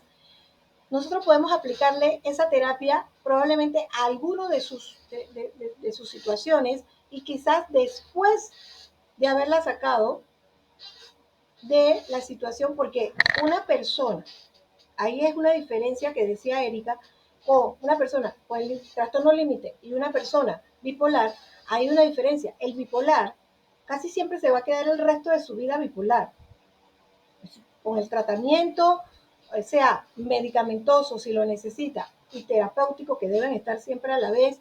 La persona puede lograr estabilizarse de no estar en un rato triste y en otro rato maníaco, que generalmente es de espacio de 6 meses, no es de un día para otro, que muchas veces se confunde de que porque hoy yo estoy triste y mañana no, entonces ya yo soy bipolar. Eso no es cierto. La bipolaridad implica que por espacios largos, por ejemplo, hasta de 6 meses, una persona puede pasar en depresión y luego saltar a una fase maníaca. Entonces, esa bipolaridad es muy diferente a un trastorno límite de la personalidad que siempre está así, siempre su actividad es que va a los límites o a los extremos, como decía Erika. Si te odio, te odio, si te amo, te amo. Esas personas que se apegan a otro, que dependen tanto de otro, o que odian a una persona. El miedo al abandono. Que tienen mucho miedo al abandono, o que odian a una persona y no quieren. No hay manera de que uno le diga, pero es que no es así como tú estás diciendo. Si la conoces de fondo, vas a ver, etcétera. O sea, estas personas viven siempre como al límite, en una ansiedad perenne, en un miedo perenne. No logran tranquilizarse, centrarse. Sin embargo, con diferentes tipos terapéuticos, podemos encontrar el centro, que puede ser eh, el origen, que haya sido un origen desde niño sometido generalmente es así, a dolor, ansiedad, a miedo o incluso abuso o abuso sexual.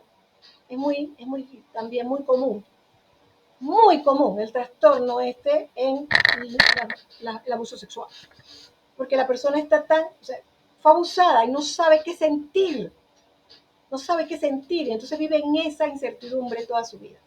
O sea, ahí podemos ir y encontrar el origen, etcétera, y buscar la forma entonces de calmar la ansiedad, etcétera, y tratar a la persona. Incluso esa persona puede que necesite terapia siempre, cada cierto tiempo, por varios años, incluso a veces hasta de por vida. Entonces, no es lo mismo que una terapia cognitivo-conductual, que yo ceso o trato de cesar una conducta de fobia que la persona tiene a algo y se la controlo. ¿Qué se la puedo dar? Pues una persona con el trastorno que estamos hablando, conductual, también puede tener una fobia y podemos ayudarla con una terapia cognitivo-conductual para bajar la fobia, pero no hemos mejorado el trastorno, por ejemplo. Dime, Erika. Ah, sí, profe, una pregunta. ¿Y qué sucede si un momento dado vemos que un especialista, un psicólogo, está dando ese tipo de terapia de cognitivo-conductual a una persona con trastorno límite de la personalidad? ¿Cómo poder decirle, uno como paciente, porque, bueno, yo tengo trastorno límite de la personalidad y me están, pues, dando con eso? Quiero ser abierta. Aquí mi grupo sabe que, pues, yo estoy tomando terapia y yo tengo eso. Entonces a mí, pues, me están dando el TCC, que me está sirviendo para lo otro que tengo, pero me llamó mucho la atención porque cuando escuché este teoría no sirve para el trastorno límite, quedé como que me están haciendo algo mal. Entonces no sé cómo decirle, en este caso a mi psicóloga, que pues de manera respetuosa, que si podría cambiar ¿sabe, no? Que pueda cambiar de técnica. ¿cómo podría decirle? A ver, Erika, ya tú tocaste un tema muy serio. Como terapeutas, nosotros tenemos que ser suficientemente éticos para explicarle a la persona a qué la estamos sometiendo y por qué la estamos sometiendo, y la persona tiene que saber. Pero la persona no sabe sobre técnicas terapéuticas. Le vamos a explicar, pero no sabe. Ella no va a saber si está bien o está mal, si se la están aplicando bien o si se la están aplicando mal. Entonces, el que tiene que ser ético es el psicólogo. Él es el que tiene que saber si él está haciendo algo correcto con su paciente o no. Entonces, por eso es que uno debe aprender. Y no puede aprender solo aquí. Cuando usted se gradúe, usted tiene que seguir estudiando. Para poder ser un buen terapeuta hay que tener la terapia, la maestría en clínica. No se avienten así nomás a atender pacientes, a menos que sean cosas muy sencillas pero para ser clínico, para atender cosas como esta que estamos hablando ahorita, se necesita ser clínico.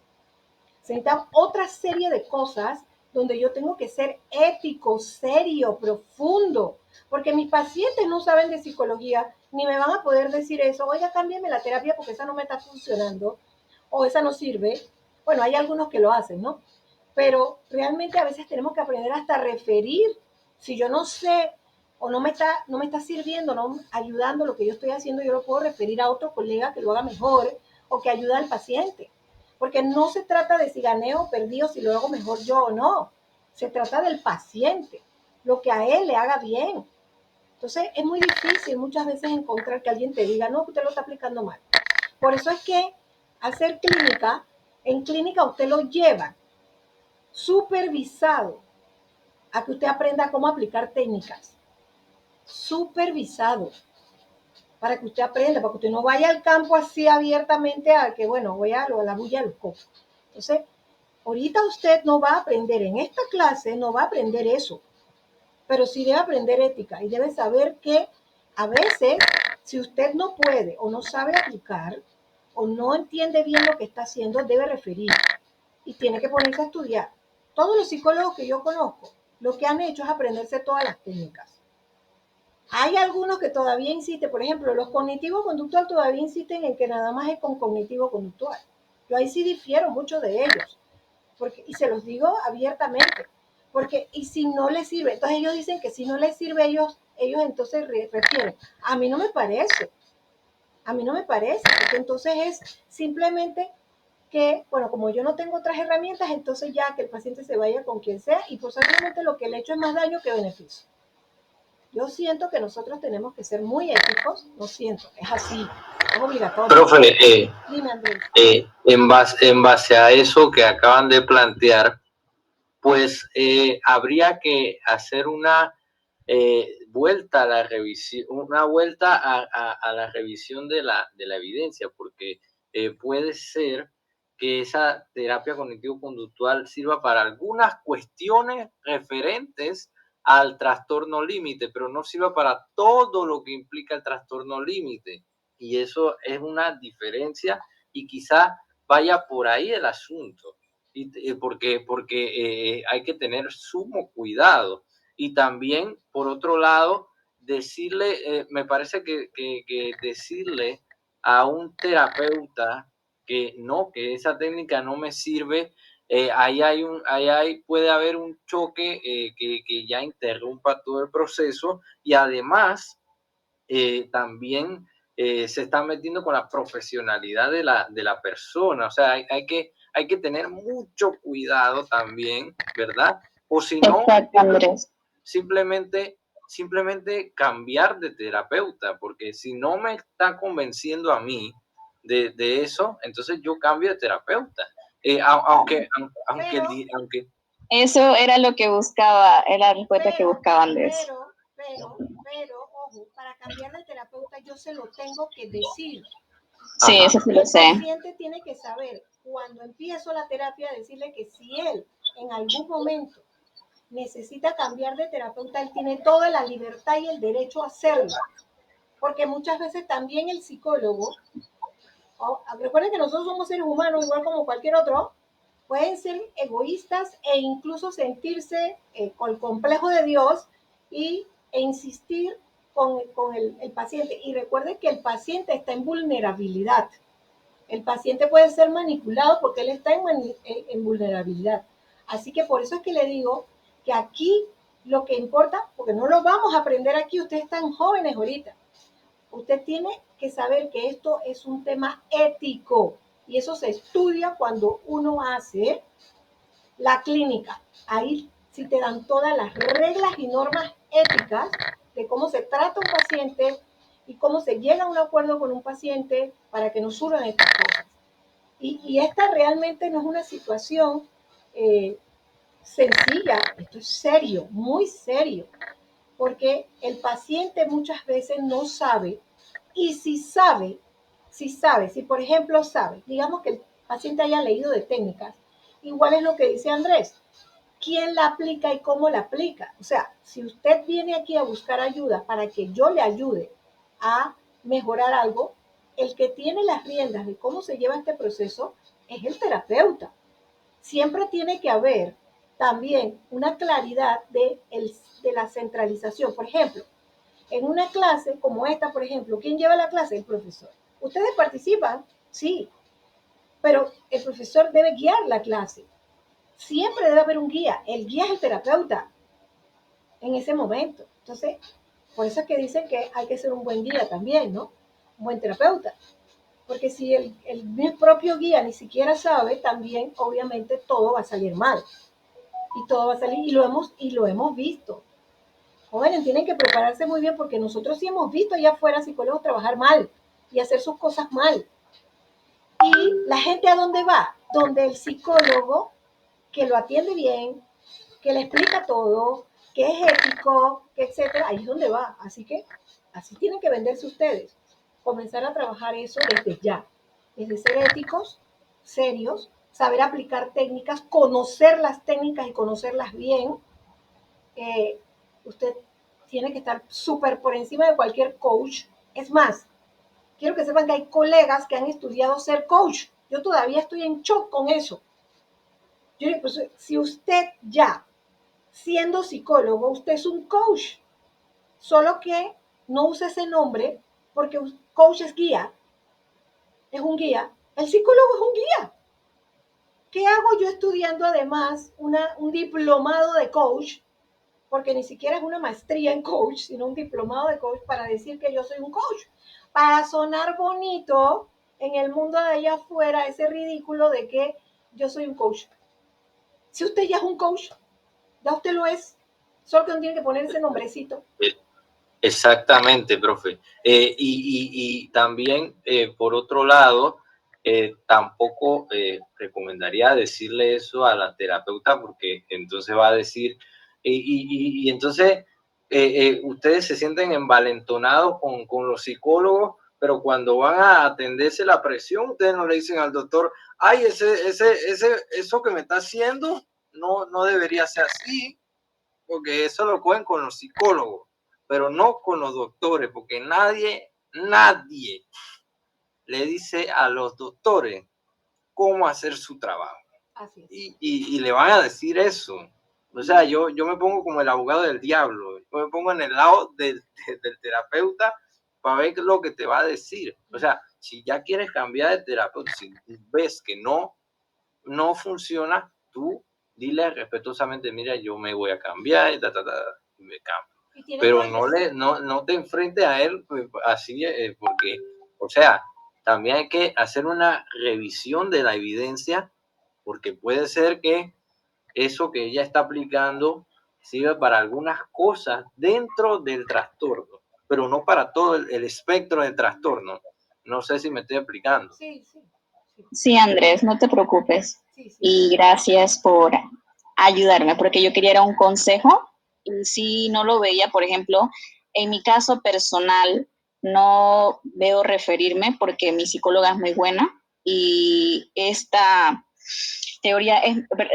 esta técnica es muy buena y me ha ayudado mucho con lo demás que tengo, pero sí es verdad que no me está ayudando mucho con esta en específico. Pero me imagino que ya irá yendo poco a poco, así que yo veré más adelante si me refiero o no, y si lo hago, ya sé, obviamente, yo soy muy respetuosa, pero ahora con lo que ustedes me dicen, sé que lo diré con mucha más delicadeza. Ok, ¿De qué me refieren? Ok, Erika, yo no estaba entendiendo que tú estás hablando de que eres una paciente y eso ya es otra Ah, cosa. no entendió, profe. Sí, yo le había dicho que yo era la paciente. Sí, pero cuando yo te oí hablar en primera persona era cuando te estás refiriendo a que la persona lo diga. O sea, cuando una persona dice, yo soy no sé qué, no que tú seas una paciente. No, Ok. entonces se entendió mal, pero sí, Bueno, sí era lo eso, que pasa es que yo era la usted, paciente. aquí puede haber entrado un sesgo muy grande porque usted que es paciente y está estudiando psicología. Usted tiene que tener cuidado con eso. Y por lo Sí, otro también depende de qué es lo que qué es lo que se ha diagnosticado. Porque claro. esa es la parte mala muchas veces de la receta de cocina, de que Mm. como en medicina, la persona tiene tal cosa, esta es la medicina. En psicología eso no es cierto de que porque ya yo dije que tiene este trastorno, es esto lo que hay que aplicar. Eso no existe en psicología, hago constar, ¿ah? Nos han hecho creer que sí, pero no es cierto. No es cierto. No hay ningún libro, ningún manual que diga, si una persona tiene esto, aplícale esto y ya. Porque recuerden que ese manual tendría que tener, y si tiene qué edad, si es de qué sexo, si es de qué cultura, si es de, o sea, el manual sería muy complejo de hacer. ¿Me explico? Entonces muchas veces depende de qué es lo que realmente qué trastorno se está trabajando o qué entidad psicológica se está trabajando para saber qué es lo que está aplicando o no el terapeuta y cómo lo está aplicando y qué combinación está haciendo y cómo lo está haciendo. Porque no hay ninguna receta que diga para esto se aplica esto. Eso, ahora, que la terapia cognitivo, porque es conductual, se aplique específico a veces para un caso, nos hemos dado cuenta de que si aplicamos de sensibilización sistemática, no es lo mismo que aplicar exposición. Y depende del caso. También, o sea, aunque sea cognitiva y conductual, también depende, varía. Así que todo esto es, pues si alguien comenzó a estudiar psicología pensando que iba a encontrar una receta de cocina, pues este no es el lugar y la va a pasar mal allá afuera, porque siempre va a encontrar diferentes tipos de pacientes, diferentes tipos de personas, personalidades, combinación de personalidades y bueno, Cada persona es un mundo. cada persona es un mundo. Sí. Las terapias dependen de esa persona. Puede que la terapia sea muy organizada, pero depende. Entonces, esas son cosas que tenemos nosotros que tenemos que aclarar. O sea, más o menos era lo que quería que quedara claro en la clase de hoy sobre el TCC, los diferentes ángulos que pueden haber y, por supuesto, entonces, indicarles el trabajo que sigue, enviar borradores a tiempo, es parte también de ser profesional, también es seguir instrucciones. También hay algo que no está bien porque si muchos entregan trabajos en la misma fecha, es más difícil calificarlos. Por eso es que se da, mejor dicho, revisarlos. Por eso es que se da tiempo. Porque la verdad es que si llegan 10 trabajos en un solo día, no es tan fácil revisarlos porque yo sí reviso uno por uno. Yo sí. Yo sí, a todos mis alumnos reviso uno por uno, porque esto es un compromiso educativo y ético como profesional, como psicóloga. Entonces, por eso prefiero que ustedes tengan, aunque esté a la mitad, aunque no la haya terminado, pero usted entregue borradores con tiempo. Este trabajo es libre, el que viene, ya les dije, PowerPoint, Prezi, Kahoot, cualquier cosa que haya en la web, que les guste, videos, eh, entrevistas, cuadro sinóptico, mapa conceptual, muy de su creatividad, pero teniendo siempre consideraciones personales, etcétera, todo eso que se pide, no en un borrador. Dime, Lady. No, profe, es para hacerle la pregunta, es que al principio no escuché bien. Hay que hacer un match de la tarea que ya hicimos y de las herramientas del TCC, ¿cierto? Bueno, Es la tarea 2. cuando dije match me refiero al hecho de que una cosa está relacionada con la otra. La primera unidad está relacionada con la segunda unidad, pero la segunda unidad usted la trabaja nada más lo que está dentro de esa segunda unidad. La tarea es de esa segunda unidad. ¿Eso fue lo que me preguntaste? Sí, o sea, la segunda unidad son las herramientas del TCC, ¿cierto? Eso es lo que vas a trabajar nada más. Perfecto. Tiene en tu mente quedar siempre que eso tiene una relación con la primera unidad y la va a tener con la tercera, como la va a tener con la cuarta, eso te va a quedar. Por eso es que se está haciendo este trabajo así. O sea, nosotros queremos que todos logren la competencia global, por eso que deben leer el plan de curso. Y las competencias específicas las estamos trabajando para que se logre esa global. Entonces, esto es un círculo. Se evalúa para que se logre lo que queremos, todo junto. Esto no es la tradición esa de que hago una tarea, salgo de esa tarea y sigo otra tarea y me olvido de lo que hice anteriormente, ni qué relación tiene una cosa con la otra. A eso es lo que me referí. Pero la tarea de la segunda unidad es solo de la segunda unidad, el material en la segunda unidad que está ahí y el que usted busca adicional para hacerlo mejor. ¿Eso sí está claro? ¿Sí? ¿Está claro? De mi parte sí, profe. Bueno, y yo veo aquí, y voy a seguir insistiendo, veo aquí personas que se conectan y no están participando y yo sí estoy evaluando participación. Puede ser que no puedan hablar, pueden escribir por el chat, pero sí necesito que participen. La segunda, la cuarta clase sincrónica que viene después, todos los que no han participado tienen que participar. Por eso hay que leer primero el material. Todavía vamos a seguir en la segunda unidad para la cuarta clase sincrónica. Leer ese material, traer preguntas de ese material o comentarios de ese material o debates de ese material, porque se les está adicionando a los 4 trabajos, se le está adicionando el que usted participe. Esto sí es parte de la clase y eso se dijo desde el primer día y hay que seguir indicaciones. Un buen profesional sigue indicaciones y cumple. Esto también forma parte de ser buen profesional. Eso se llama ética profesional. Entonces, ¿estamos claritos? Creo que hemos hecho bastante productiva. Gracias por todos los que participaron y entregaron sus comentarios y aportes para que pues se hiciera un poco más productiva la clase. Queda grabada para los que no se han podido conectar o para los que necesiten volver a revisarla y todo eso. Que es lo ético y valioso, también es eso que quede grabado. ¿No hay más preguntas? ¿No? ¿Seguro? Bueno, entonces doy por cerrada la clase de hoy. Que tengan buena tarde. Saludos. Gracias, profesor, igual. Gracias.